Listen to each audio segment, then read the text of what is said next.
Thank you for listening to this podcast from TRE, Talk Radio Europe, your voice in Spain and around the world. For more information, please visit TRE.radio. Discuss, challenge, inform, comment, viewpoint on Talk Radio Europe. Giles Brown. Live comment and discussion with studio guests. Viewpoint. It is Tuesday, the 9th of July. You're listening to Viewpoint with me, Giles Brown, live from the studios of TRE Talk Radio, your voice in Spain, discussing the issues of the day. In today's Viewpoint, the first after the UK general election, we'll be discussing what that means for the UK. 14 years of Conservative government wiped out in a landslide victory for Sir Keir Starmer and his Labour Party. Where does the UK go from now? We'll be speaking to our guests about that, as well as that's the continuing story of President Biden.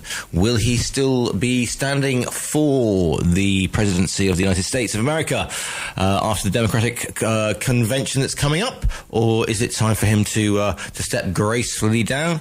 There's been the surprise election results in La Belle France as well, as far from being a far-right victory, the swing and went to the other side and saw the far left go into power and a hung government there. What next for France? So we have a hung parliament there. And also, after the antics of protesters in Barcelona over the past couple of days, saying tourists go home, spraying unfortunates with water pistols, and on the back of other protests throughout Spain about tourism, is it time for Spain to reevaluate what tourism brings to the country? Plus, if you've got anything else you want to get your viewpoint across from, we'd love to hear from you, and these are the numbers. To contact TRE, please call 952 78 4000. Email studio@tre.radio. Send us a WhatsApp on +34 645 99 67 95. Message us on Facebook, Talk Radio Europe Official, or tweet us at TRE Talk Radio. But first, let's have a look at the papers, as we always do. Today's newspapers saying the following. The Mirror reports on the Russian strike on a children's hospital in Kyiv that sparked global fury. The headline, Atrocity in Ukraine. There's pressure on Sir Keir Starmer to raise defence spending. That's the story on the front of the Times. The Daily Mail has the same story, as Sir Keir and other Western leaders gather for a military summit. The FT reports Reeves sounds the alarm on finances as the Chancellor warns of tough choices after inheriting the worst public finances since World War II. Daily Express describes the spectre of punishing tax rises this autumn following the Chancellor's warning. The Eye says Reeves is ready to go to war over the UK's Green Belt. The Telegraph reports that the Prime Minister sparked a row after appointing a women's minister who says there are many definitions of a woman. The Guardian says that Labour is to fix the front door of the NHS by diverting billions to local surgeries. Metro reports that thousands of holidaymakers have been left grounded after dozens of flights were axed due to bad weather. Controversy over the referee who'll take charge of England's Euro semi-final against the Netherlands dominates the front page of The Sun. And the Daily Star's front page features a Mr. Whippy ice cream van that's had a bit of bad luck after being swept out into the sea. So let's have a look at those front pages once again.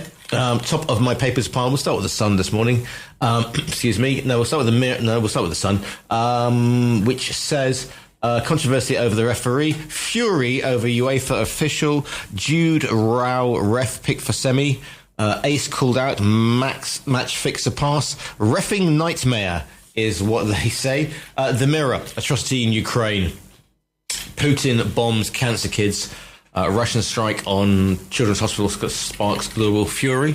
Meanwhile, Daily Telegraph, Labour leader has sparked a row by appointing a women's minister who said there are many definitions of a woman.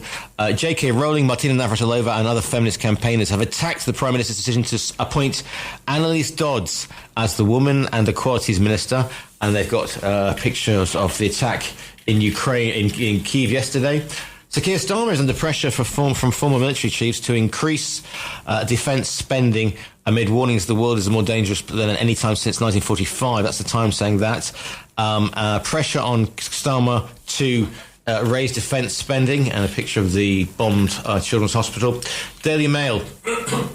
Putin bombs Children's Cancer Hospital. Atrocity that shows why Britain and NATO must spend more on defence. The Guardian, again, they've got pictures of the Russian strike, a war against life itself, horror as Russian strike on Children's Hospital.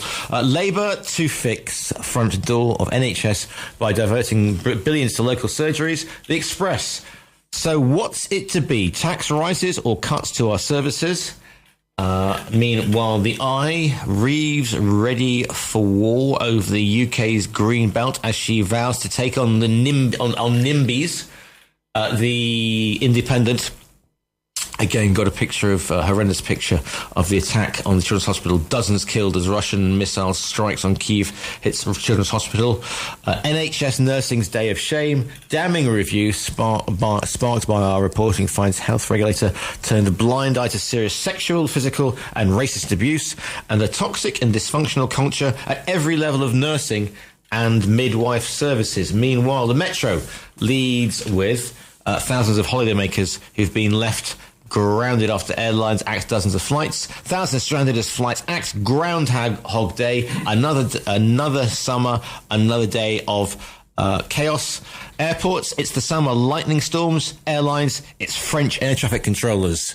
Financial Times reports that Rachel Reeves has warned the new Labour government has inherited the worst set of circumstances since the Second World War. Reeves sounds the alarm on finances and orders analysis of Tory spending. And finally, let's go to the Daily Star, giving us the news that really matters. This is about the Mr. Whippy. This is a bit of bad luck as Mr. Whippy swept out to sea. I've got 99 problems, but a beach ain't one. So very good indeed. And those, for better or worse, are your headlines. If you wish to get involved with the show. To contact TRE, please call 952 78 4000. Email studio@tre.radio. Send us a WhatsApp on +34 645 99 67 95. Message us on Facebook, Talk Radio Europe Official, or tweet us at TRE Talk Radio. And I'm joined in the studio because it's the Tim and Jerry show once again. To my left, they're not politically, obviously, is Tim Stafford. Morning to you, Tim. Good morning, Giles. Good to have you with us. And also to my right, and again, certainly not politically, Dr. Jerry Hagan. Jerry, good morning to you. Good morning, Giles. Morning, Tim. Good. Lovely day again. Lovely day again. Good to have you with on this first Viewpoint after the general election in the UK. I won't get on my soapbox and sing the International Army, but the government was saying, the Tory government was saying, well, the only poll that matters is the poll on the actual day of voting itself, and of course, what happens is that all the polls seem to be correct. So, not much of a surprise there, Tim. You were shaking your head. In a very resigned sort of way. I was, no surprise, and a protest vote, and quite right too. And I think the ice cream van was probably driven into the sea by Joe Biden. You think he's moonlighting as a Mr. Whippy man on the side? By the look of it. You're right. But, a not particularly interesting campaign, I didn't think, in the UK. An entirely predictable result. And what you'll see now is a tremendous sort of faux action by the newly appointed cabinet ministers and others, and as they sort of try to make their presence known. And then they'll revert to the usual inertia. With a few minor changes here and there, because I don't think the policies between Conservatives and Labour are fundamentally different. I don't think anything radical is going to happen. Nothing radical is going to happen, Jerry. Well, the way it was going, Keir Starmer, as long as he said nothing, was going to win. Tactical voting, people obviously wanted the Tories out after years of infighting and chaos, etc. Like, it's time for somebody else. Anybody else will do. And the tactical voting was really impressive. Like over 70 Lib Dem MPs. That's incredible. The thing that irritated me was I've been voting for years by proxy vote. I get my daughter to vote for me. She lives in London, where I came from. and nothing happened. She didn't get the proxy vote in. My wife does a postal vote. It didn't come either. I don't know how many other people in Spain had this problem. We still haven't had the proxy or the postal vote. I saw on the news, in the UK news, that people in Scotland weren't getting it, but I wonder how many people living in Spain, France, etc., who were entitled to vote didn't get a vote. 952 728 4000 is the phone number. Tim, you said that there seemed to be, you didn't think there was any change of policy. I mean, his cabinet, I was looking at the Daily Mail yesterday and they were frothing, getting into a real froth because they're saying, oh, well, this is opening the back door, getting us back into Europe, and look at the cabinet is stuffed full of Remainers. The Daily Mail and the Express were on quiet. They only stopped short of the fact that saying that, Starmer would be taking your firstborn. But, it was quite, what I found interesting about it was the fact that it just goes to show how little influence newspapers have today. When you consider when Major got back in what was it, 97? Earlier than that, 92, 93, and the Sun was saying it's us what won it, and you'd have to say that given the huge backing that the Conservatives seem to have, saying if you don't vote for Rishi, then yes, sorry, the Sun backed Keir Starmer this time. The day before the election, vote for Keir Starmer. So they can claim their influence. Whether that made any difference or not, I don't know. It's certainly newspapers don't do as much as now as social media is far more important than it was in 97, if it existed at all then. I don't know.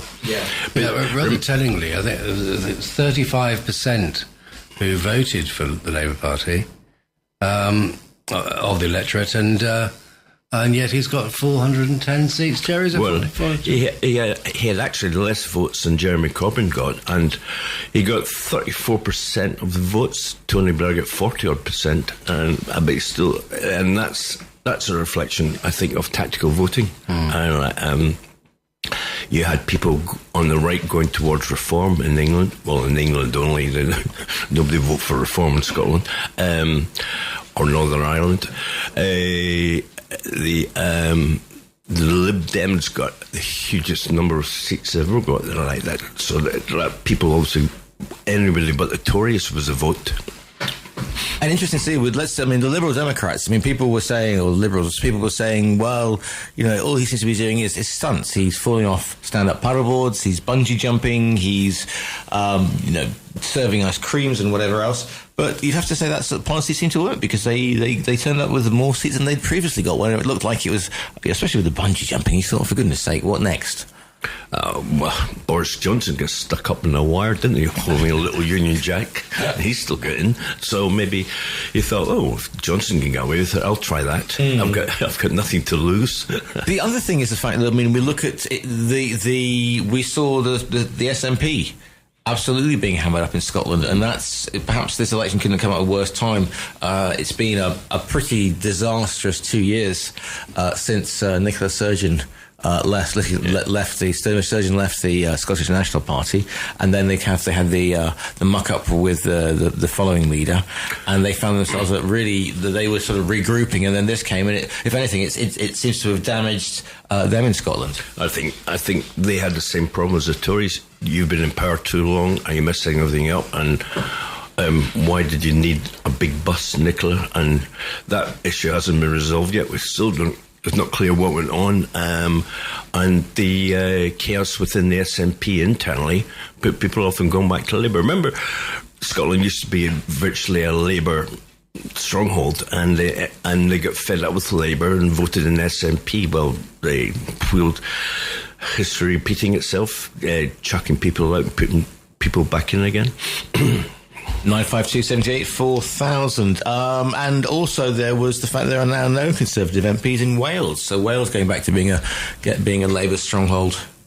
And don't forget Northern Ireland, Sinn Féin becoming the biggest party there, which is, and the Paisley vote disappearing. I can't remember, is it County Antrim? Right, anyway, the Paisleys have held that seat for like forever, and they're out. Yeah, indeed. It changes, everybody's changing. People want change. But do you that was the magic word. Do you think, I mean, his first, Keir Starmer's first actions, Prime Minister's first actions is to go to the home counties, the home countries, as it were. Home counties. That would be it. That was Sunak's. But going to Scotland, going to Northern Ireland, going to Wales to shore up that idea of a united nation. Tim. Yes, and this will be a typical example of what happens in the early part of a new administration, as we might use an American term, where they all tremendous action. I'm going to go to the regions and I'm going to give them sort of encouragement or whatever.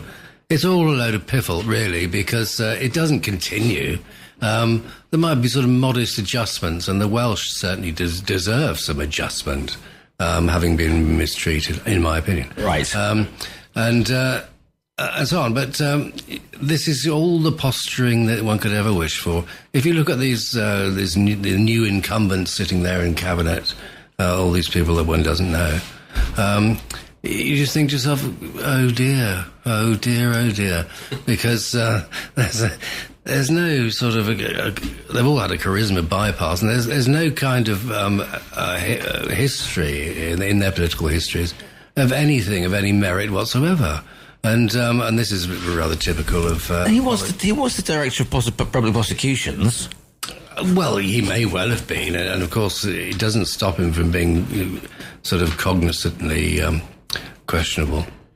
Tim, I think it'd be a bit unfair. I mean, Keir Starmer going to visit the Scotland and Wales and Northern Ireland. Well, it'll be a question. He's damned if he does, and he's damned if he doesn't. I mean, if he doesn't go and see them, especially Scotland with a huge Labour majority now, whereas a few years ago they were third after the Tories. I mean, he should go there. Sinn Féin in power is a new thing. Labour in Wales is now the big party, but it should have to do.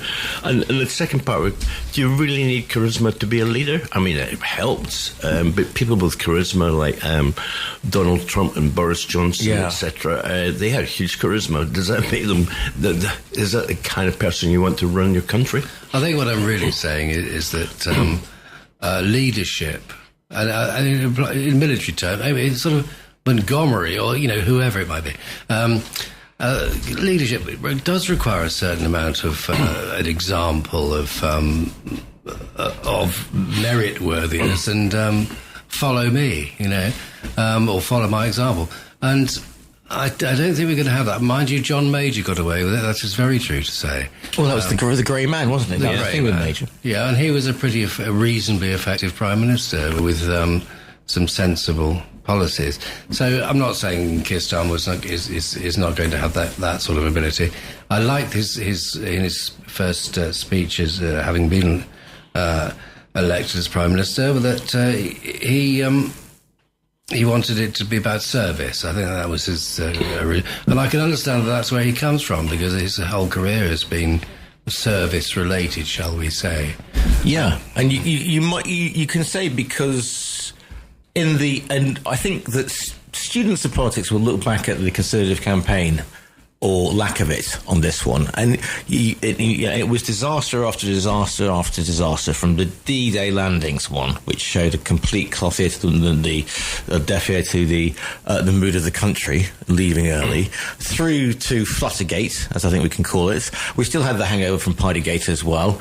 And really, Labour didn't have to do that much. They just had to keep a straight bat in cricket parlance, Tim. I appreciate that. They didn't have to do anything. Yeah. As long as it didn't mess up in some way or some scandal come out, they were going to walk it.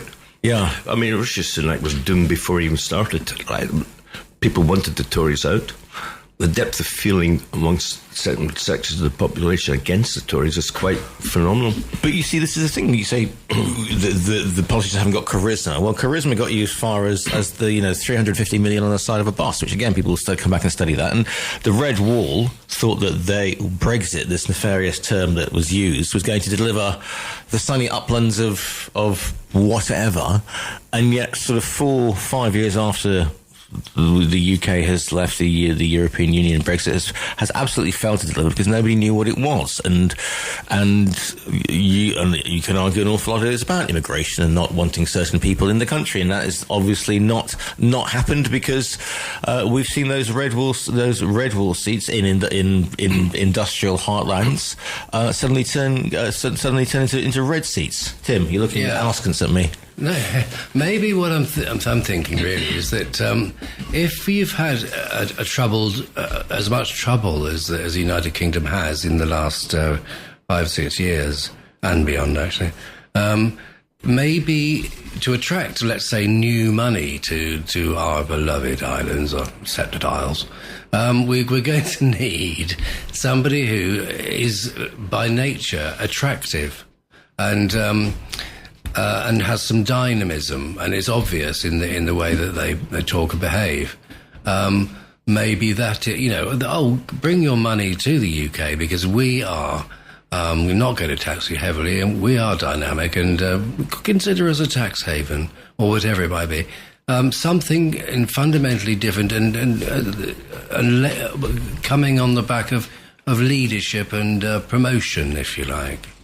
I think external investors would want to see stability first before charisma. I mean, the pound improved, stock market improved, etc. After it was, we found out that Labour had won, because the chaos of the last few years causes uncertainty. You don't know what's going to happen next. We're going to find another Liz Truss, etc., etc., etc. Well, Keir Starmer looks like a quiet, sensible man, and he won't rock the boat. So that makes an attractive place for investors. And you look at sort of Rachel Reeves, her first sort of statements, they seem to be, steady and stable, as the saying, slow and stable, which was, I think, that's Theresa May, wasn't it? Was her saying. And so you think, okay, that may be a safe pair of hands. And also, I mean, Angela Rayner, I mean, you have to say that's a... Oh, were you bridling there, Tim? I just saw you... No. Yeah. But you have to... people have... It's been interesting to see the way that certain aspects, certain sections of the press went after her in the weeks before the campaign about the housing situation. Yeah. And then, since then, and if you're looking for a story about... And people say, oh, well, it's only the elites who run the country. But if looking at the stories of people who've come up from nothing, this is a woman who left school at 16, single mum, working class background, becomes the second most powerful person in the country, one could argue. And she certainly hasn't had charisma bypass. And so that is... maybe it straight talking, to put it mildly, and maybe refreshing. Jerry, I was reading that earlier. If you look at the new cabinet, almost all of them went to state schools, and also all of them went to university. In fact, a high proportion went to Oxbridge as well. If you compare it with the Tories, a large proportion of the cabinet went to private schools, and so although they're more in tune with the population of Britain as a demographic than the Tories ever were. So they're less elitist, but still bright enough to go to university. But the one thing that gets me is, you heard me talk about this before, they all did history or politics, and there's not a single scientist or engineer or mathematician or MD who understands that. Which is, I think, why Keir Starmer brought in Patrick Valentin as Minister of Science, because they haven't got any scientists in the MD with any understanding of science, and it's so important for a modern country to understand science and what can deliver for them. Well, exactly, especially when they're saying we need more scientists and we need girls to get into engineering and mathematics, etc. Any STEM subjects at all. Yeah. Interesting as well that today he's meeting with. We talked about Scotland, Wales, Northern Ireland, but today he's meeting with the mayors of... I saw that, yeah. Yeah, and I don't mean sort of the people the men and women who put on a ceremonial thing at the Lord Mayor's show and open sports centres, but people like Andy Burnham from Manchester. There was all this talk about levelling up. It never really happened, did it? It seemed to be sort of smoke and mirrors. Do you think we're going to see more devolution there as well for the quote-unquote northern powerhouses? That's another phrase that was bandied around during Johnson's time. Do you think that the Labour may give the shot of the arm to these quote-unquote northern powerhouses? Who knows? Have you got how much money is in the piggy bank to play with these things? But there was something on the news the other day talking about extending HS2 further north. But whether that's an aspiration or a dream, or where they're going to get the money from that. Yeah, and just one more point on this one. That's fine. They swept in. It's all red and rosy at 10 Downing Street. But now the hard work begins, and he's got he's had this horrendous attack on this children's hospital, this missile strike in Kyiv yesterday. He's just saying that's a war that's not going away, and it's still front and centre. And also front and centre still got the problems with the junior doctors. We'll come on to that in a minute, but we've got a call, the first one of Viewpoint this morning. Morning, caller, you're live on air. What's your name? Where are you calling from? What's your viewpoint, please? Hello, my name's Peter. Hi, Peter. Rachel Reeves is an economist. She actually used to work for the Bank of England. I'd much rather have an economist in charge of the economy than a scientist. Me too. Yeah, I just meant there's nobody with a scientific background in the cabinet whatsoever. Well, I'll check the rest of them, but and it's hard to say that somebody's not qualified for the job when Yvette Cooper's a lawyer. Yeah, as Home Secretary. If we go down that route and saying, you have previous. Presumably culture and sport would be somebody like Frank Bruno, because he's done boxing and appeared in Panto. That's the sort of way we look at it. Yeah, well, I'd certainly agree with Frank Bruno would probably make a better job than Esther McVeigh did. Do you think this is a bright new red dawn for the UK, Peter? I don't. Sorry to be a downer on it, but I don't think anybody really appreciates what the problem is. It's not so much what they've agreed or what they said in their manifestos or whatever. You don't have to be a scientist. You don't have to be an advanced mathematician. The sums just don't add up. There's not enough public income coming in. Growth may make it so in the future, but that's in the future. But the problems with public services are now. They're not in 5 years' time. They're in 2024. Yeah, I completely agree with you, Peter. And this sort of old devolving. We're going to the regions. We're going to northern powerhouses. Yeah. How much is this all going to cost? And how much does the national health? Well, we don't know. It's a dynamic amount of money and very difficult to assess and to tax appropriately to pay for. But they are our problems. It's income versus potential expenditure, and they have to get to the nuts and bolts of that. And we've had a pretty disastrous, let us say, incompetent Conservative government leading up to this. But it's a matter. Only time will tell whether their adjustments. I can foresee, for example, rising taxation, without a doubt. That's my opinion, and I think, Peter, that will help to a small extent that it does. But I completely agree with your hypothesis there. Well, the problem is I can't remember which novel Macaulay appeared in, but Dickens expounded it 200 years ago. Basically, if your expenditure exceeds your income, the result's misery. Yeah, sixpence over equals happiness, sixpence under equals misery. Yeah. Yeah. Thank you for your... back to Dickens. Back to Dickens, indeed. The basic problem for Britain is the amount of money coming in is not enough to pay for the public services that people want. So you have to increase taxes. Now, they've done that in Scotland. They increased taxes there to pay for health service. There were no doctor strikes in Scotland, for example. Scandinavian, many countries in Europe have higher personal income tax rates than UK. Most people think that the SNP governed Scotland for the last 17 years worse than the Conservatives governed the UK for the last 14. So, you can't hold Scotland out as any shining example of good management. Oh, it didn't mean it was good management, but what I meant was the electorate in Scotland, well, up until recently, didn't object to the principle of raising taxes to improve public services. And if Keir Starmer can sell that, he might get away with it. Then they lost 80% of their seats in the last election. Yeah, I know that. Nothing lasts forever. This was all about change. Get rid of the Tories, get rid of SNP, etc. Well, it's just the dishonesty. People are naive if they think that this comes without a cost. And it's going to be a very big, as Tim said, you're going to have to increase some taxes.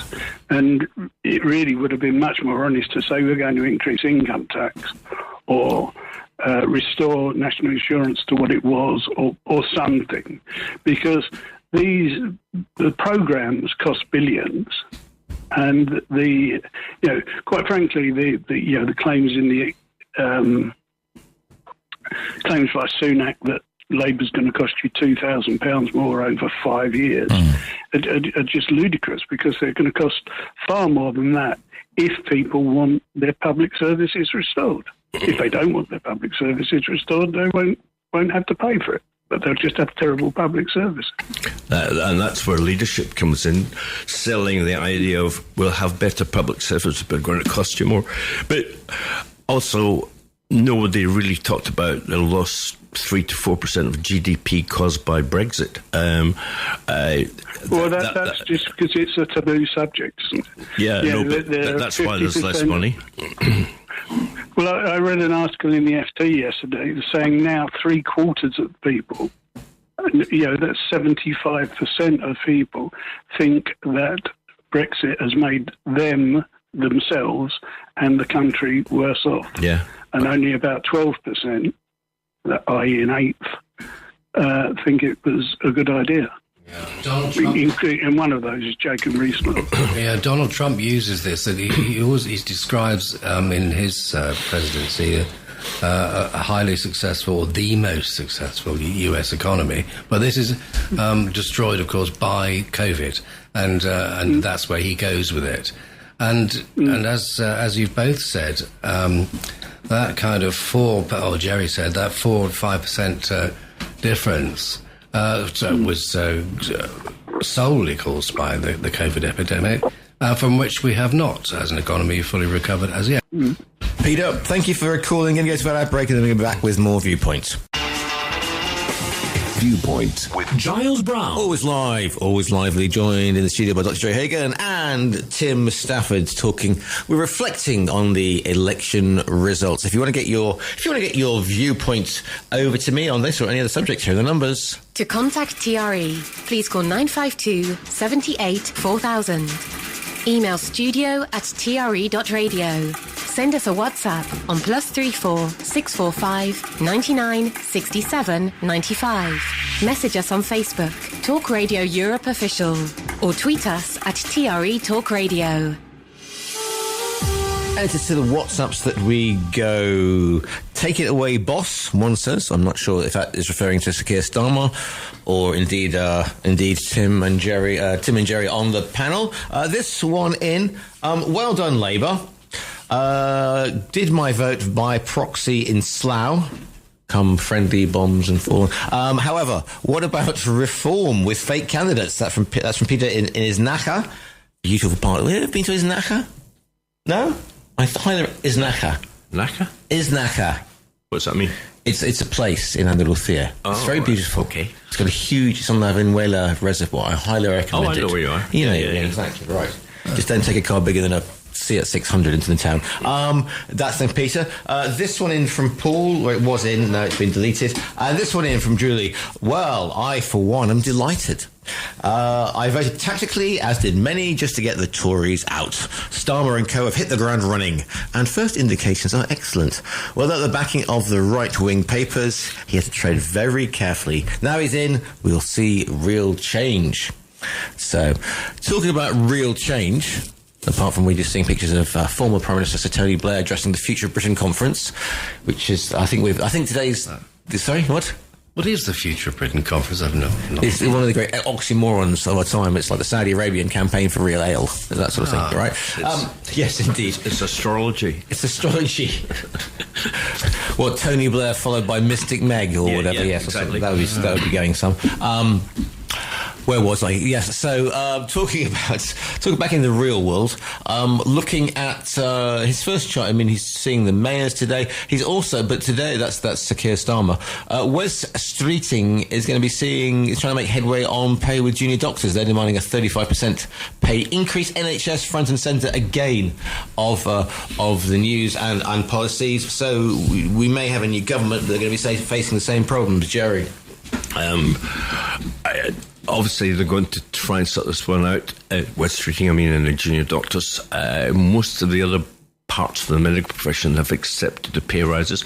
Basically, it's a drip feeding cut of pays. They have an independent review body, which is meant to be independent, but the government tells them what their maximum budget is beforehand, and this, over the last 5 years at least, they've been cutting, and the junior doctors are quite militant compared to. When you say junior doctors, it doesn't mean they're schoolboys. They're in their 30s and 40s. Many of them, they're just not consultants or full GP partners, and they have had their pay cut. To go for 35% in 1 year is totally unrealistic. Obviously, West Streeting's going to come to some arrangement to increase the pay gradually over the next few years. Well, I would assume that's what they're going to do. But as I said before, there was no strikes in Scotland. These things can be sorted. Pay deals can be done, and that's what politics is all about.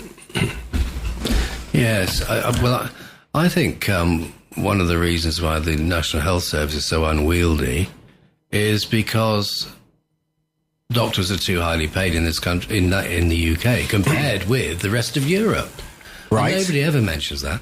And also, junior doctors complaining about the hours they work. My family of doctors, mine, that the seniors, shall we say, doctors among them who went through the rigorous training of hospital housemanship and everything else, said they should be working long hours because they should be in contact with as many cases and have as much experience as possible. To complain about their burden, which will stand them in good stead in experience terms for the rest of their days as a physician, is somewhat disingenuous. I think they've got too strong a lobby, and I think they're being overly paid. 952-784-1000. It's to the lines we go. Morning, caller. You're live on TRE. What's your name? Where are you calling from? What's your viewpoint, please? Morning, Giles. It's Nigel from Matheron. Morning, Nigel. How are you? All right? I'm very well, thank you. I'm just sort of luxuriating with the panel of Tim and Jerry. But there you go. Quite right. Anyway, well done, the UK. Got rid of the gambling alcoholics. And Viva la France. They got rid of the Russian wing. Yes, okay, that's my viewpoint. So there we go. Right then. So, do you think the world is a better place? Are you more optimistic about the world then today than you were this time 7 weeks? We're going to come on to France in a little while anyway. But it looked like we were going very populist as well, didn't it? Yeah, it did. It's a bit frightening, really, and especially what's going on at the moment as well. So, well, good to hear from you. Don't forget, yes. You don't have to be old if you have dementia. You look at Mr. Trump. Right.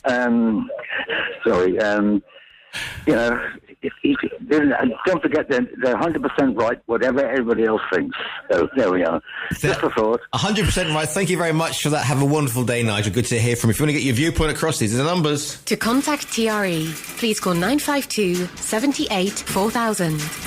Email studio@tre.radio. Send us a WhatsApp on +34 645 99 67 95. Message us on Facebook, Talk Radio Europe Official, or tweet us at TRE Talk Radio.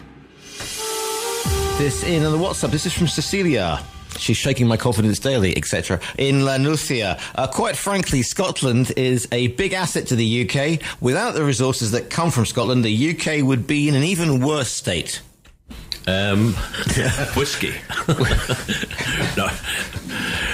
oil and gas are running out, so what's the joke? Scotland's the only country in the world that discovered oil and got poorer. Yes, very, very, very good indeed. Looking at, so we were saying, talking about junior doctors, and we were talking about the issues that are facing Sir Keir Starmer as he puts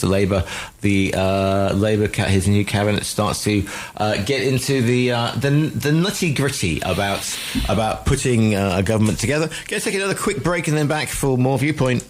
Viewpoint with Giles Brown.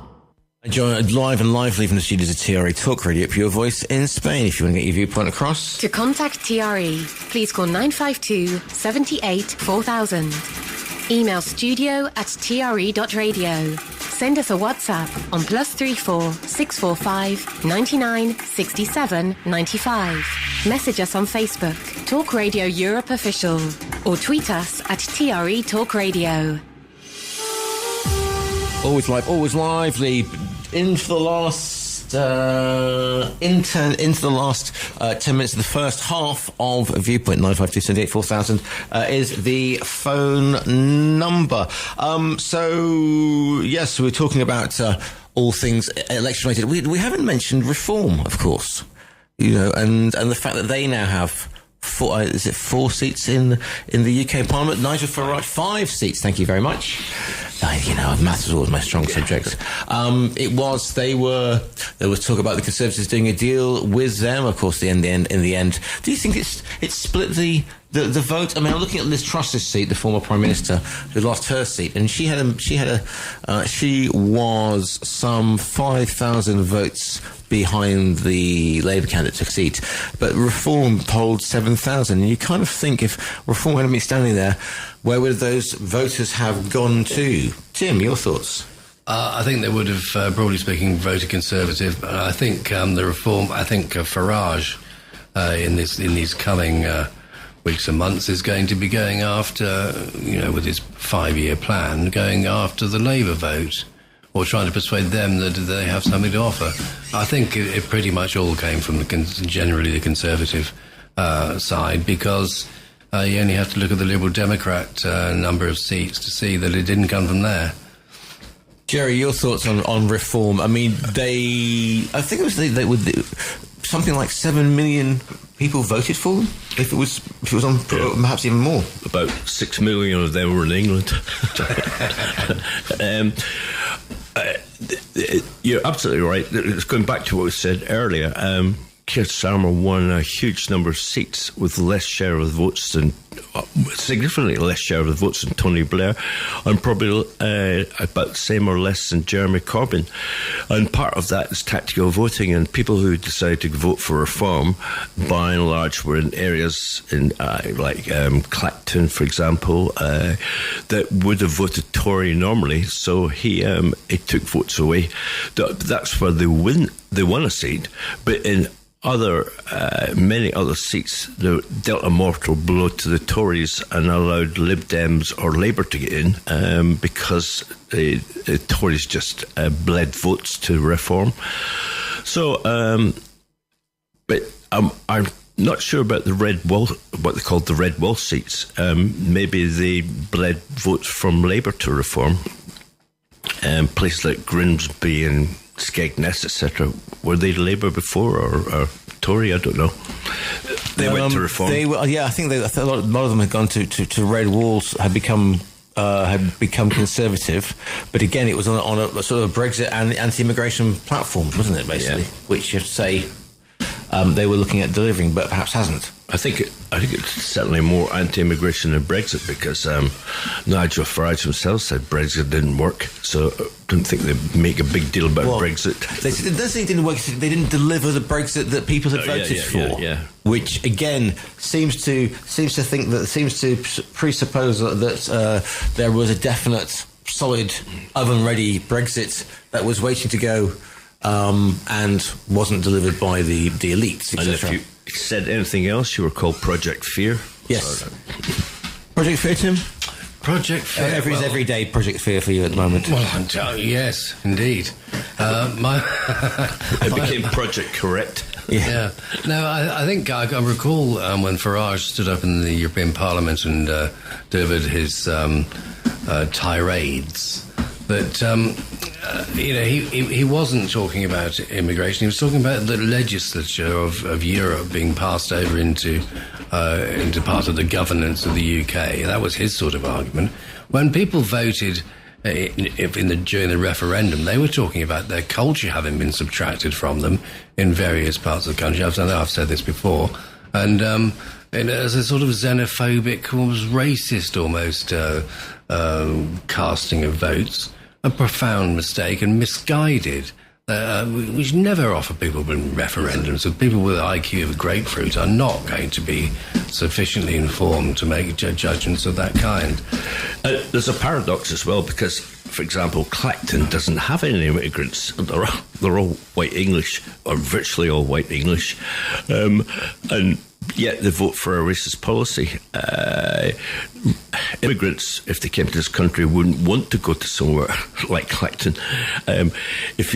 People who are cool and relaxed about immigration all live in big cities. I mean, I'm talking about British people. The people who live and mix with immigrants are far less likely to be intolerant of immigrants than people who live with no immigrants. That's for me, that's a curious paradox. I was listening to an interview with Ian Duncan Smith, former Conservative leader, and he was MP for Chigwell. All right, which is, of course, Essex.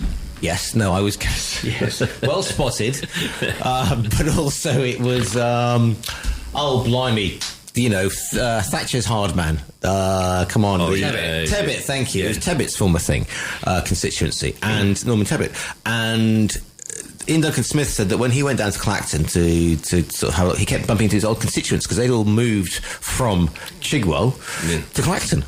So that and Alf always goes on about white flight, about people leaving areas of London and leaving areas of East London and Essex and heading even further east.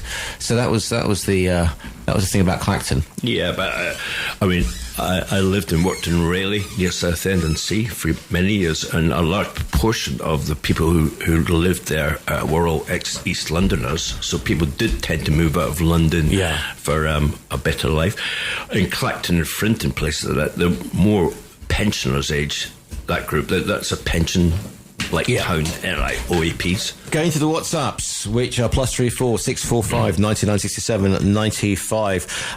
The Reform UK Ghost. Here's two things. Time will tell if this collaborative approach works, but the Tory centralised power base in Westminster certainly didn't. Reaching out to the devolved nations and metro mayors simply makes sense. They have better knowledge and understanding of what their regions need. HS2 won't be restarted in the same form it was, but suspect we'll see more joined-up, cheaper infrastructure projects. Another one, the Reform UK Ghost candidate story is beginning to emerge. They stood 609 candidates, many of whom have no digital footprint, never turned up to hustings or the count. Makes you wonder if they deliberately outsourced the candidate vetting process. Tice gets very tetchy when asked about this. And finally, you're right, Giles. Maths is not your strong point. Reform polled for 4.1 million. So there you go. Maths is not my strong point, and I'm happy to admit that. Any thoughts on any of those things? I mean, to talk about smaller infrastructure projects rather than the grand sweeping infrastructure projects, perhaps maybe have a better chance of getting past the post, or at least being delivered. That's been talked about for a long time. Wouldn't it be cheaper to just have better rail infrastructure up north than HS2? But it's about capacity as well. So how many trains can you run per hour? I mean, you need to be an engineering economist to argue about that one. I really don't know what I'm talking about if I start talking about the north of England, Trans-Pennine Expresses, etc. Yeah. Tim, your thoughts on the North of England rail infrastructure?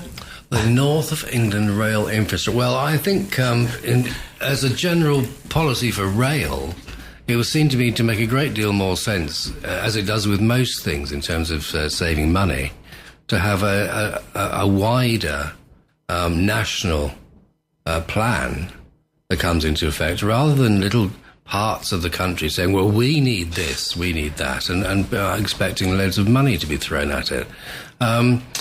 Do you, some sort of industrial conglomerate in some far-flung northern area? Not that I'm suggesting the North doesn't deserve investment, but the thing is that, you're going to get this tremendous sort of competitive, we need this, we need that. Well, do you? What's planning about? Planning is about making things available, giving opportunity, not kowtowing to those who have a vested interest. Also, it's important that your MP is on the winning party side. You're more likely to get investment in infrastructure. One last thought.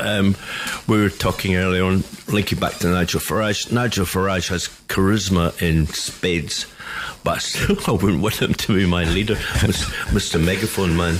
And on that note, I think we're going to the end of the first half of Viewpoint. National and international news up next, and then back for the second half of today's Viewpoint.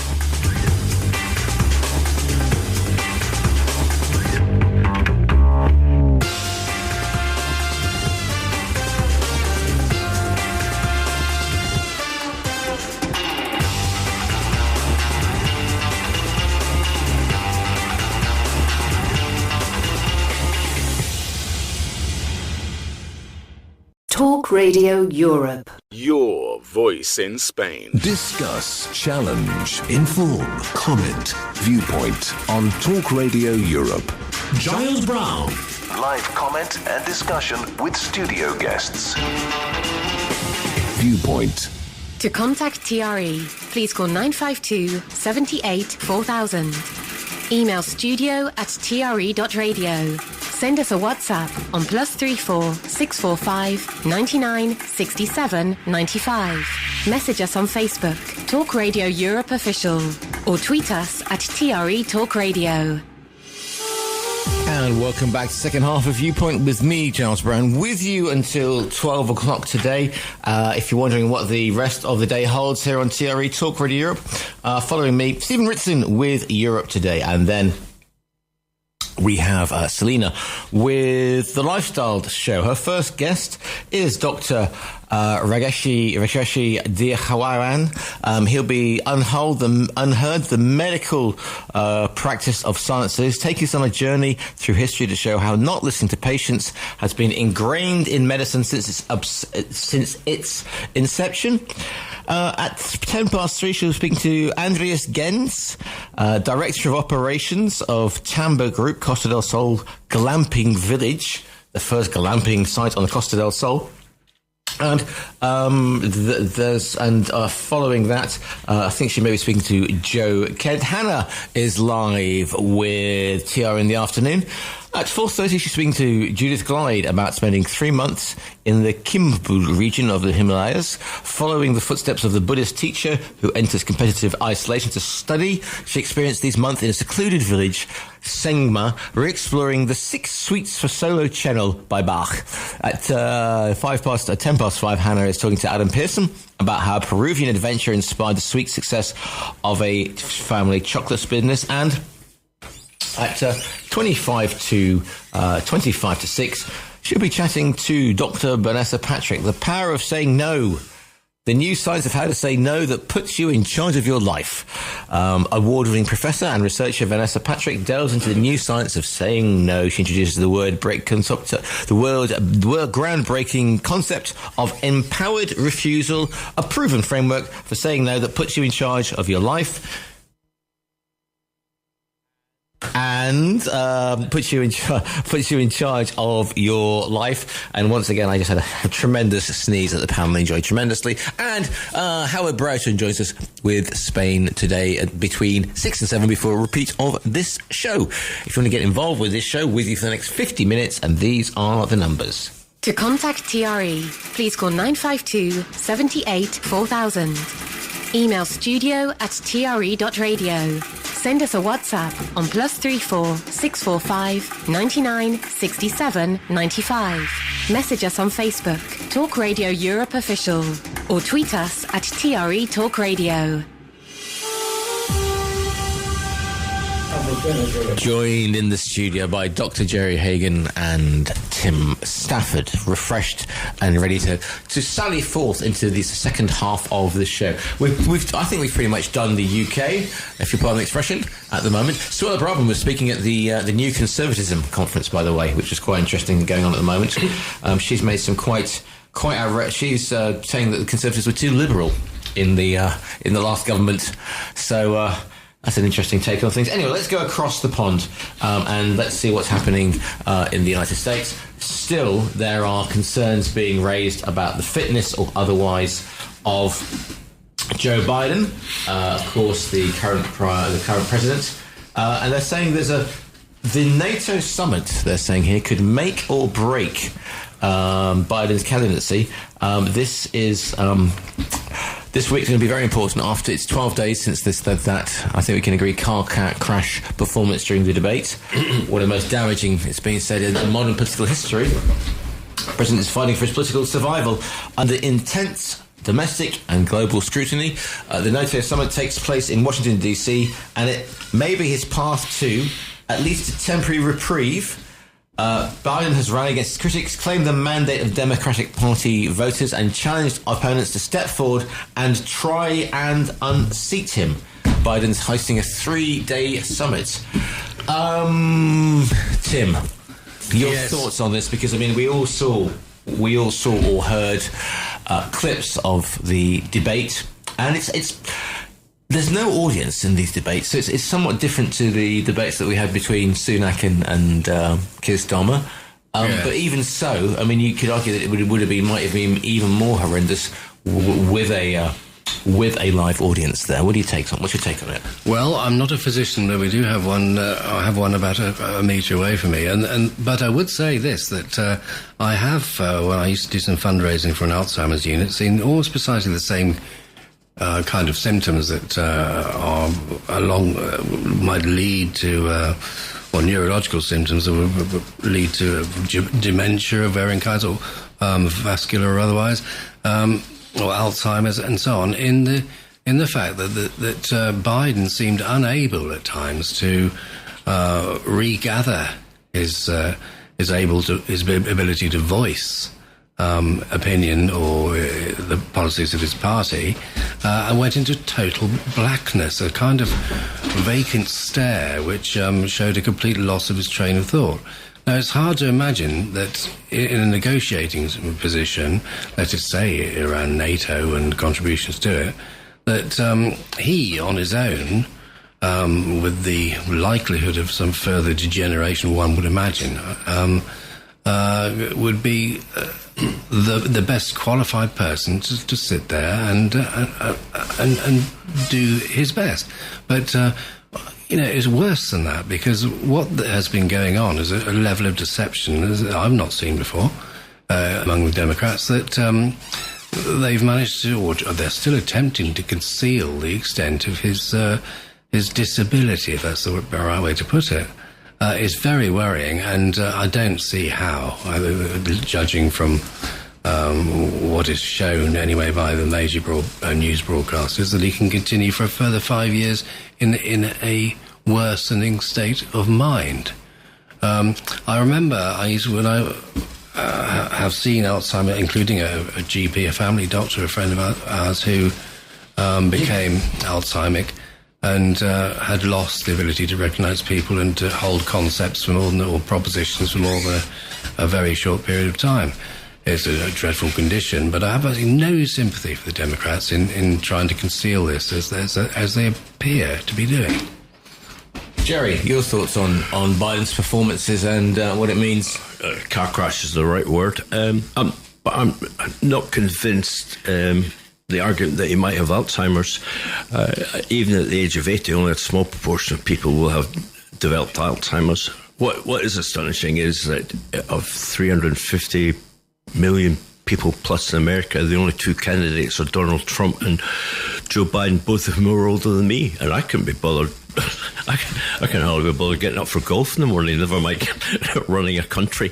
So I'm astonished that they actually still want to do the job and not retire gracefully and live in history. You know that the White House has their own consultant neurologist in-house, and they're all checked every year. So Biden definitely doesn't have Parkinson's, had a stroke, epilepsy, and these sort of things, because that would show up in his medical treatment. Early Alzheimer's is harder to, as you allude to, Tim, harder to spot. They blamed his car crash show on the fact that lack of sleep and international travel and having a cold, etc., which seemed like one excuse one day and another one the next day. So hastily putting a story together is that deception? I don't know. It is worrying if he is getting early Alzheimer's very early over the next 4 or 5 years. How will that progress? But remember, all these countries' leaders have very good teams around them. I remember Boris Johnson couldn't get off the plane in Dublin because he was so drunk. Well, he was over-refreshed, wasn't he? He overtrained on the flight. But he's still able to run the country, mainly because he's got other people around him to do things for him. But his drinking problem was out of hand. It's quite a complicated issue, and I don't know how to explain it. It would have been better if another Democrat stood in much earlier in the campaign. For something new to come in now would be just a gift to Donald Trump. The White House has denied claims Biden is being treated for Parkinson's disease after reports a specialist doctor had visited the US president several times in the past year. Concerns about Biden's health have risen since his poor showing in the recent TV debate with Donald Trump. It led to calls for him to quit the race, but yesterday he confirmed that he's fully committed to his re-election campaign. Tim? Well, let us say he does maintain this commitment and he's not ousted in some way or other. And there's a prospective 5 years more of Biden's governance, as it were. And this is, let's say it's early stage Parkinson's and he's in a state of degeneration. Who's running the country? I mean, if he hasn't sort of devolved his power to Kamala or his wife, Jill. No, that was a joke. Then who is running the country? You can't have that level of vagueness around leadership. Surely not. We have history in this because that's exactly what happened with Harold Wilson. He suddenly resigned to everyone's astonishment, and then it transpired he was developing early Alzheimer's. So if Biden did do that, it would be Kamala Harris because she's the vice president. That would be automatic. But Kamala Harris hasn't. People are saying that she hasn't really stamped her authority on the role. As well, you're shaking your head, Tim. Yeah, she would never be elected if in the 6 months that we have to go, or they have to go, or if from now to that moment of the actual election, she were in the elected leader of the Democrat, she wouldn't be elected. I can't conceive of anybody liking her or wishing her upon themselves enough. To get her over the line. We have the recent story of the Conservative Party's leaders who weren't elected by the people to back up your ideas on that one. Yeah. Also, but it's a crunch time for NATO as well, because this couldn't have come at a worse time for the other leaders of NATO. I mean, Donald Trump has outlined his hostility to NATO because he says the European partners aren't paying their fair share, and basically saying with Putin that he can invade countries if they didn't pay. If you don't pay up, you don't get the benefits, as it were. If Biden's not able to keep NATO together, then who can? Don't know. Can't see the military in the US letting Donald Trump away with that one. It's too big a risk for the safety for world security. But he is correct that some European countries aren't paying enough. I mean, Spain's percentage of GDP spent on the military is about just over half of the UK's. Some people should be paying more. One of the things that people are saying is, look, if Biden said he doesn't want to stand down, he's saying only the Lord can make me step down, or his wife. But I mean, there is real problems in it because he's losing support amongst Democrats. There's unquiet in the camp, let's put it mildly, and defeat against Trump, who will obviously, his people, he will go like an attack dog about that weakness, about slow Joe, etc. Nearly 3/4 of Americans, according to a poll, even majority of Democrats, think the president should stand down. Half a dozen Democratic members of Congress have called for him to abandon his bid, and others have sort of been lukewarm in their support. So you think, I mean, with despite all the denials and the fact that he's in good health, he is, how old is he, 82 now?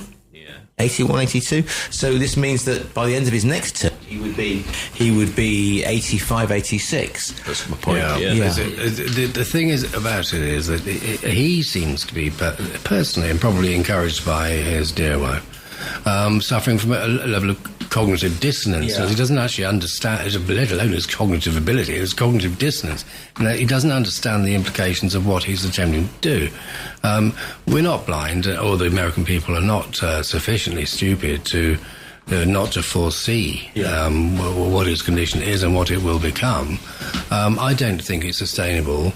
I think it might well be proved that his staunch resistance is going to pay off. I think he has to be ousted for them to have any reasonable chance of defeating any imperfect Donald Trump. I think we've got to be careful not being ageist here. It's a different thing from, is he mentally up to the job, and saying he's 81 or 85 or whatever. Sure. Because, I mean, lots of people in the world, the Pope, Queen, David Attenborough, etc. Bernie Ecclestone. I mean, you know, some of the Chinese leaders. Giles Brown. Yes, indeed. Thank you. There are nobody ever suggested the Queen should stand down. Well, maybe Prince Charles. Mummy, did you see what happened in Spain the other week? There's a joke on Facebook the other day. It's Jesus on a doorstep knocking on the door, saying, "Joe, it's time to go." Right, okay. I think looking for Keith Richards, but anyway, Keith, another good example. Yes, Tim. Yes, and this resistance put up by Biden is not graceful. If, for example, he decided that he was going to step down on the grounds of ill health, which is stepped down, I think Johnson did that, he would be treated with a great deal of kindness. After all, we wouldn't wish his condition on anybody. Even Donald Trump, who, under advice, I would imagine, has generally, certainly in the debate, shown some respect, or respect enough not to go on full-out attack straight away. And Biden would be able to retire gracefully. But if he keeps this up, I don't think it'll be that graceful. Should he go gently into that good night, or should he rage against the dying of the light? I think his the Dylan Thomas image of fighting all the way is not... I don't think he's got enough cognizance to put up a fight. I think he won't find the stairs off the stage easily. and would have to be ushered. Or taken by the hand. By the hand. Yes. Led gently away, as we are after from when this show finishes. 952-78-4000 is the phone number. studio@tre.radio is the email. Jerry, you were going to say something? No, you weren't. We're going to go to a break then, and then back with more Viewpoint. Viewpoint with Giles Brown. Always lively. Sorry, just looking at the Daily Mail has become a supporter and enabler of economic migrants. Escape from Keir's Britain with the experts' definition for emigration. The best places for sunshine, big houses, high wages, no crime, and top-notch healthcare, plus no income tax. They've got Australia, Italy, France, and Sweden. So there you go. So everybody should, the Mail, I think he should move to France. And it says the two seamlessly to the Belle France. We see what I did there? Where we go next. And blimey, if Peter Snow was still doing the swingometer, and those of you a certain age will remember that, and during the elections, his swingometer would have veered from the far right to the far left. And, as Murray Walker used to say, anything can happen in Formula One, and it normally does. well, blimey, anything can happen in French politics, and it normally does. Quite incredible victory for the far left, whereas only a week before, people were heralding perhaps the first far-right government since Vichy France in the Second World War. Who wants to kick off with this one? Well, it's quite a fascinating process, and that's watching how this outcome came about, because you had the first round of votes, and Le Pen's RN, National Rally, Royal, whatever, can't be Royal. Anyway, they came out on top. Macron came a poor third, with the left coalition in the middle. So what happened for the second round was hundreds of candidates withdrew, willingly or not, from their nominations, so that you had far less diluting of the left vote, and astonishingly, the left, it's not just the far left, it's a coalition, and that's a very squeaky coalition, because like the guy from the far left, Marchand, is hardly in speaking terms with the guy, the socialist guy. You've also got the Greens and a centrist party all in that coalition. But they then wiped the floor of Le Pen's party, because you had a concentration of votes on people who either pro-left or anti-Pen, and Macron now came second. So the left coalition got 180, Macron got 158, and Le Pen, I think, got 120. That is probably a bit of a disaster for France in general, because how are you going to form a new government? These guys on the left don't have enough to form a government, so they'll have to form some sort of coalition or a minority government, and leaders hardly speak to each other. So we're talking about investment earlier on. Investors invest in the UK because it looks nice and stable. Who's going to invest in France in the near future? Yes, Tim. Yeah, isn't it interesting that in all of the elections that have in both of the elections that have taken place in Northern Europe and also coming into play in the USA, immigration is such a big issue. And this is about sort of protectionism. And the French have been very good at espousing their great sort of protectionist ideas, or our language, our everything else. Because they told the world how to live and so on. But they've been very keen to express this in polling, at any rate. But this is not the first time this has happened. That we've sort of had a sudden swing of this kind, because they might say something in the street: "I'm going to vote to have the French borders better protected in our culture and so on." But when it actually comes to the vote, they're not quite brave enough to follow through. I mean, I'm looking at a map here of the voting, the way it's swung, and it's quite interesting because you've got the National Rally, which is Le Pen's, very strong in the sort of the northeast of France, bordering on with Belgium, etc., as you'd expect in those sort of Alsace sort of area, and then in the Provence, all of the Côte d'Azur, all the way Montpellier, Marseille, and yet if you look on the sort of Perpignan, the border, the Pyrenean border with Spain, again, and up the Atlantic coast, it is the Ensemble Alliance and the New Popular Front, which is the left alliance, far left, and obviously Paris itself.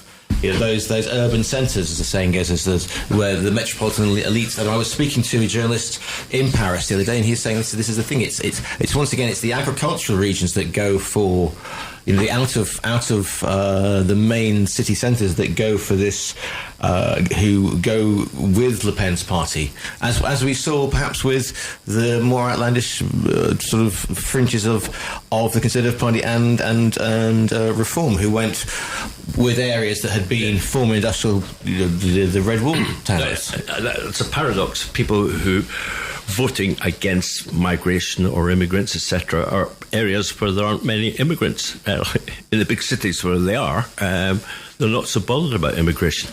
Right? What does that tell us about human psyche? Because that's happening in France, it's happening in the UK. As I said, there's no immigrants in Clacton. See, Maz just dropped open there without saying it. No immigrants in Clacton.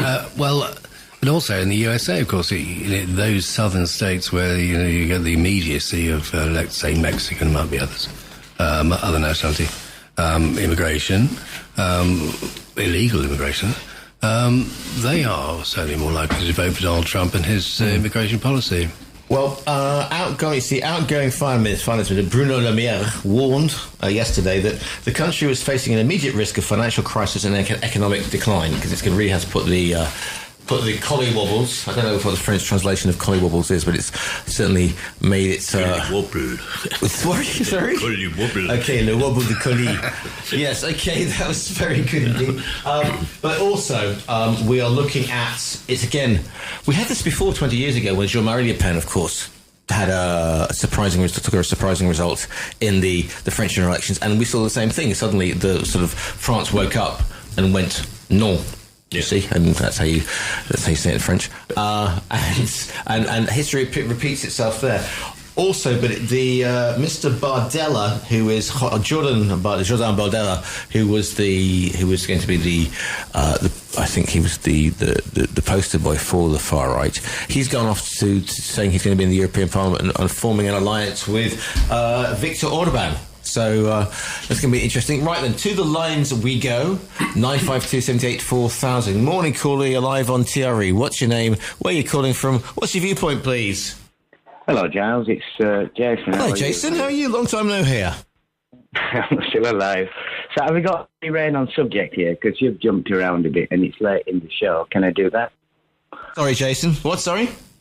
Can I go off subject? Yeah, it's viewpoint. You can get your viewpoint across. The migration is a complex problem, and we can't blame the migrants. It's disenchantment in a wider sense of our leaders that we don't believe in anymore.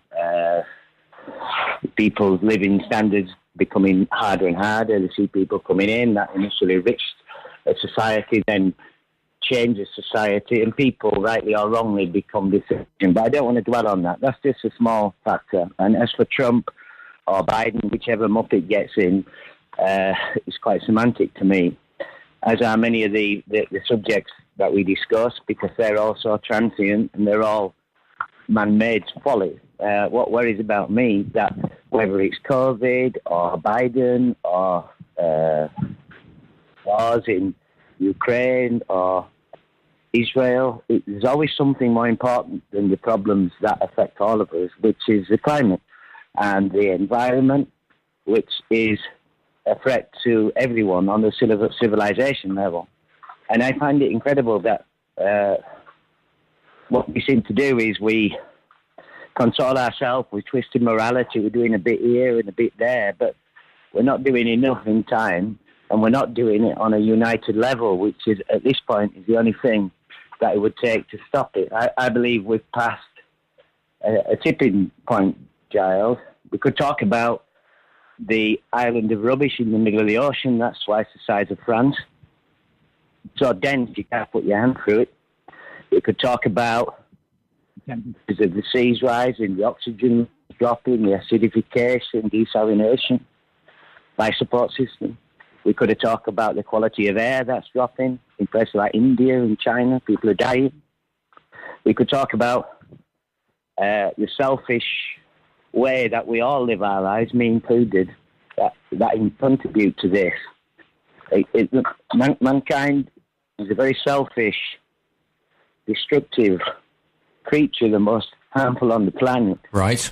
And it's good at deflecting problems and passing the blame in itself, but it has not got the intelligence to stand back. We could talk about the 20,000 tons of space junk in the atmosphere, because there is, and there are more rocket launchers, satellites going up, but we don't care, because we're living a false sense, illusion that everything's okay, but it's not.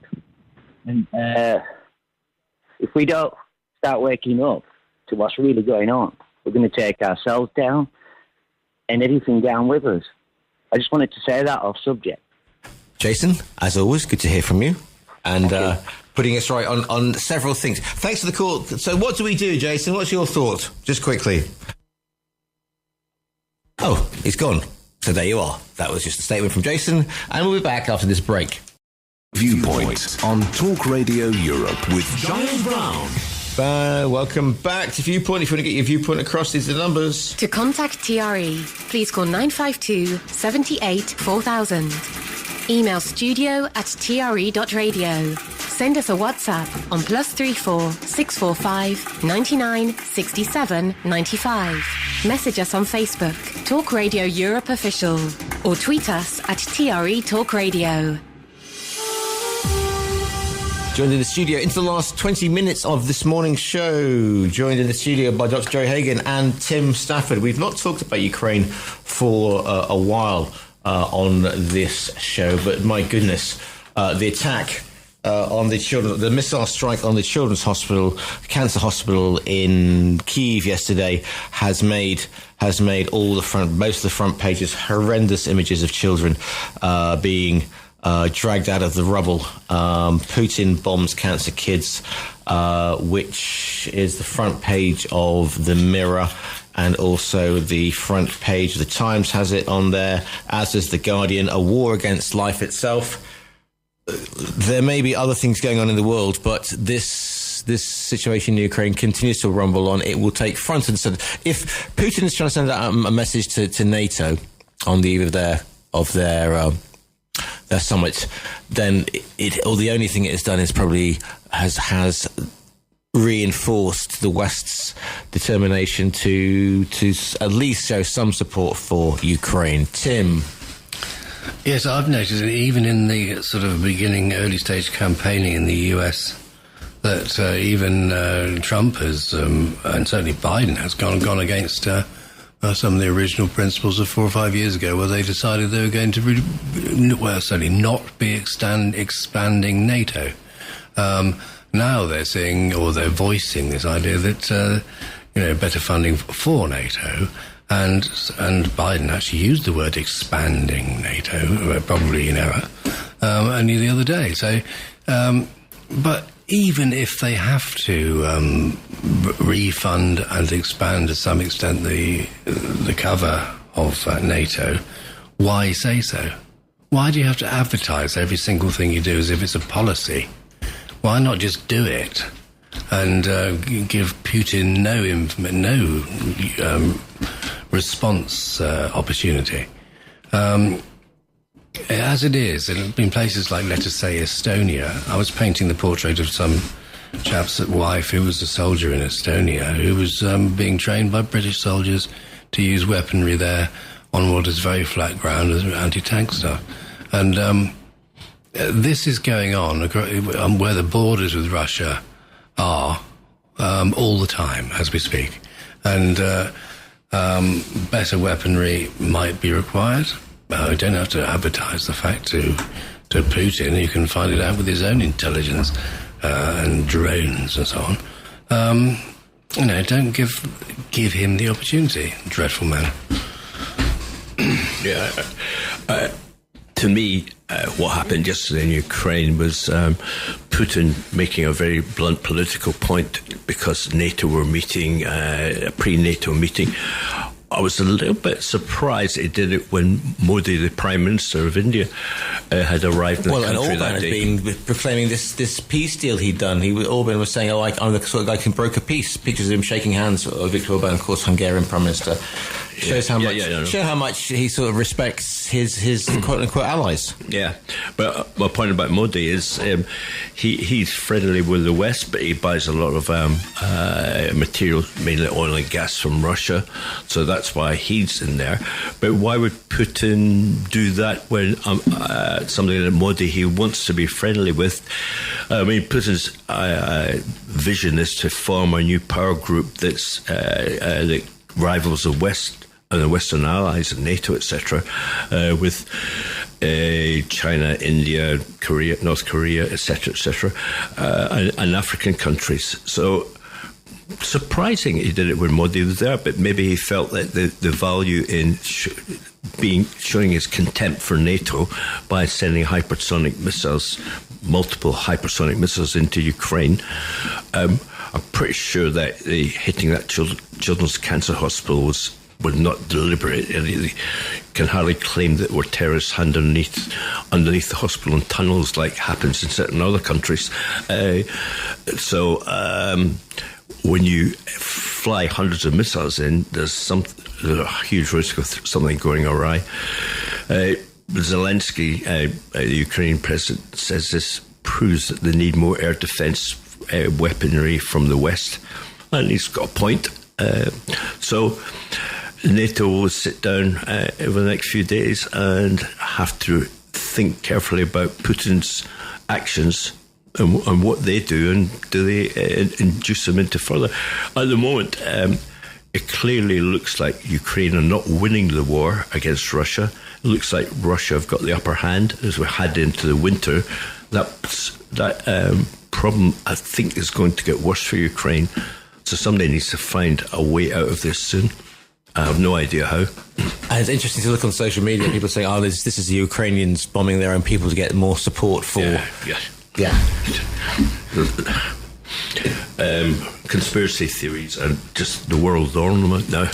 Yeah, indeed. But it just seemed that on the back of this, the current with the NATO summit coming on, it just goes to show that it's still. I mean, he's got previous on this before, because of what happened in Mariupol when he bombed the maternity hospital as well. And there were shocking images. That was about a year and a half ago now, and that coming out as well. So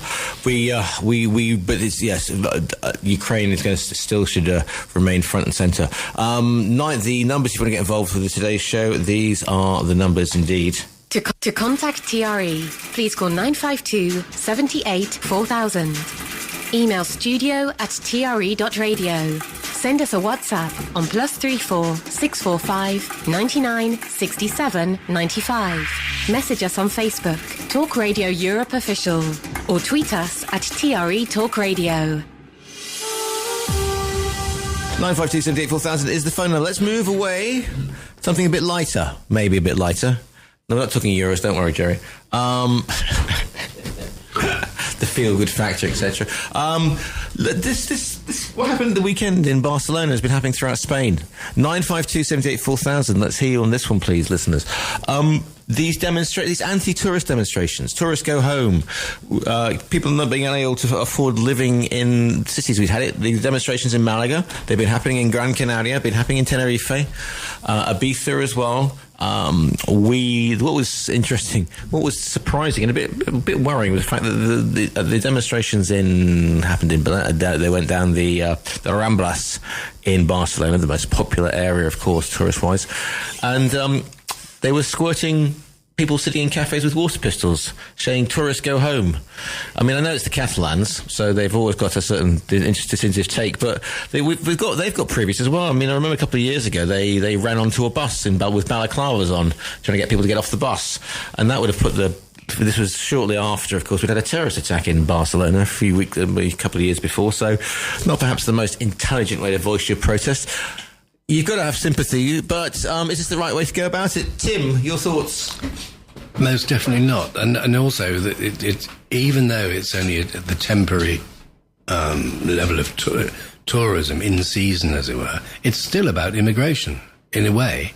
It's still that subject of... How so, Tim? Well, after all, people sort of migrate to the sunshine in Spain. Well, the population goes from its normal, if it were just indigenous folk, 45 million, to 60 or whatever it does in the height of the season. And imagine how much money they spend. I wonder what these people would actually discover if in over 5 years there were no tourists permitted to migrate into Spain, what the exchequer would actually reveal. It would reveal a slightly more impoverished nation. But actually, tourists, I mean, nobody likes tourists there.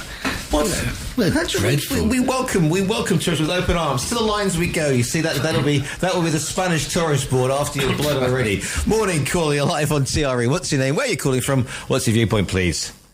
Hi, Giles. It's Christine from Algeria. Good morning, Christine. How are you? Long time no speak. Indeed. Yeah, I'm going to probably wind you up on your favourite subject, which is the shikimiki beach clubs that are everywhere. Yes. And the prices have gone from $6.99 from prawns pill to $22.99 in Algeria, which already upsets me. My son was here 2 weeks ago. He works in Munich, and he was here with 5 friends, 4 Germans, 2 that went to Spanish school, German school here. Yes, and we went along. Yeah, no, German school. So they decide to go out on a high-rolling night, and they end up in the Puente Romano collection of restaurantes. And they walk in and they look around the room, and there are various tables empty apart from the ones that are allocated to individual ladies looking for clients. So allegedly, I'll have to say there, Christine. Allegedly, thank you. Allegedly, right? You'll probably have to correct me a few times. So then they say, right, can we have that table there? Yes, sir, but you'll have to agree to spend 1,500 euros. And they said, pardon? Yep. They said, yes, that table there, you have to agree that you're going to spend 1,500 euros. No, that's a bit steep for us. So then they said, well, what about that one over there? Yeah, well, that table over in that corner is 1,200 euros. That is what they were offered to be able to sit down in the restaurant, which I think is appalling. Now, one point before I go to the second one is, if all these waiters were getting a higher salary and could afford to put a roof over their heads, I would say, good on you. But they're still not able to rent or find a place to stay. It's complete gouging. So, on Saturday, my friend and I go to Orange Square, had to go to do an errand. I said, right, let's go and have something to eat next to the Ayuntamiento. And if you come out the Ayuntamiento, I haven't got the name of the restaurant, it's on the left. And it's kind of got both sides of the road. So we sat down and they said, are you eating? And we said, yeah, probably yes. So we ordered 2 drinks, a Clara and an Americano. After 20 minutes, nothing came. And 5 waitresses came and asked, give us a menu. Would you like to order? Yeah, but could we have our drinks? Yeah, but would you like to order? Well, give us a minute. So after 20 minutes, we're dying of thirst. And a man came over. And I said, excuse me, where are our drinks? No, you have to order food first. I said, pardon? He said, yes, we don't serve drinks at this table unless you order food first. So we got up and left. Nice. I'm sorry, I cannot believe what's going on with the ripping off because of our very, very high-value tourists at the moment. The thing is, and you touched on a few points, but can I go back to your Gambas pill thing? Going, right.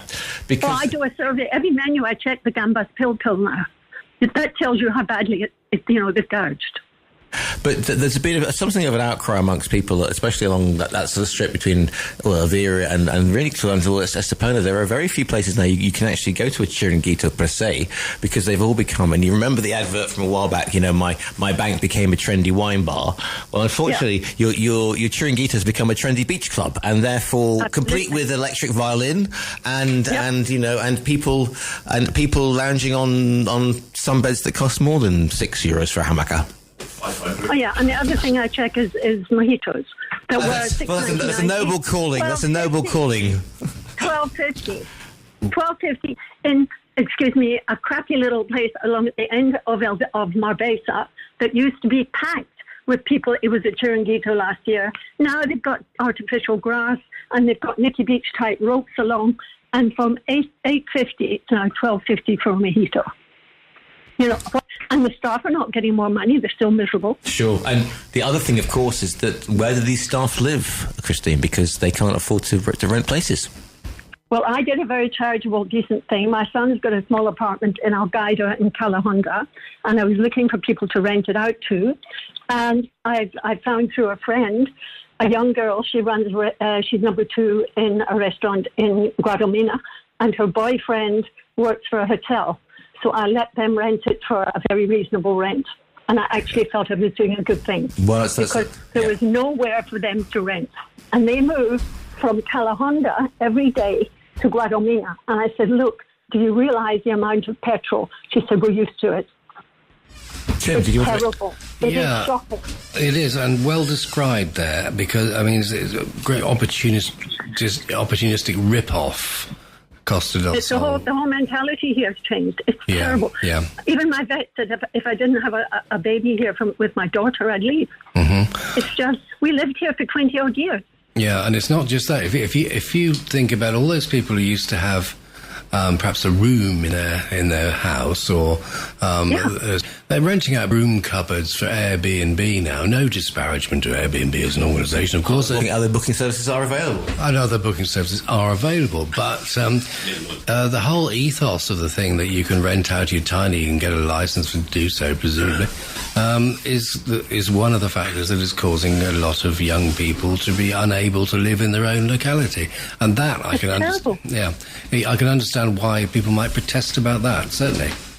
Did you notice on television in the last 4 weeks, because a lot of the urbanizations that I deal with, because I'm in property, have now blocked Airbnb by the community. And they say, sorry, don't do Airbnb. You can have short-term or long-term. Short-term has to be family, long-term, whatever.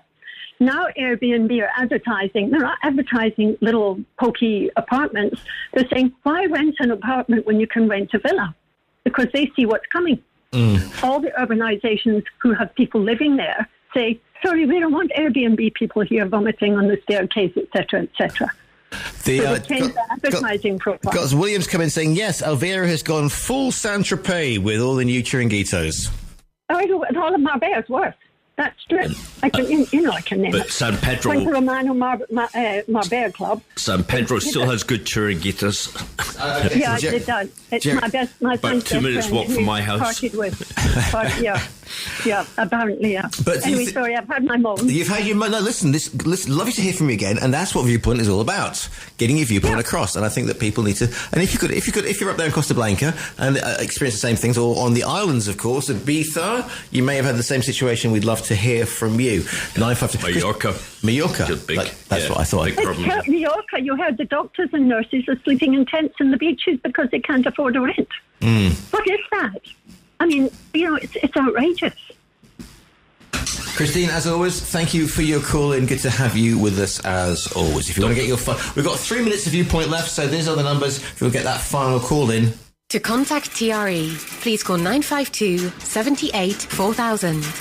Email studio@tre.radio. Send us a WhatsApp on +34 645 99 67 95.